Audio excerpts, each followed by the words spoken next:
এই পৃথিবী আসলে কাদেরকে মনে রাখে একটু ভেবে দেখেন তো।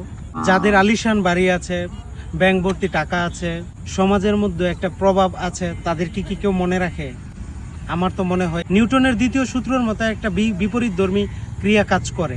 পৃথিবীর এক সময়ের শ্রেষ্ঠ ধনীর তালিকায় বিল গেটসের নাম ছিল, আজকে তিনি ৫ম নম্বরে অবস্থান করছেন।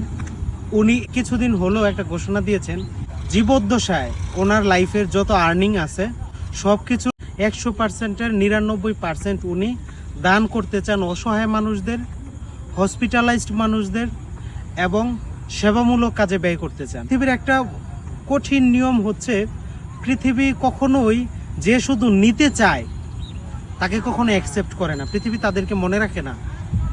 যারা শুধু দিতে জানে, দিতে চায়, পৃথিবী তাদেরকেই মনে রাখে। সো দিন শেষে সবাই চেষ্টা করুন, বেশি বেশি মানব সেবায় এগিয়ে আসুন।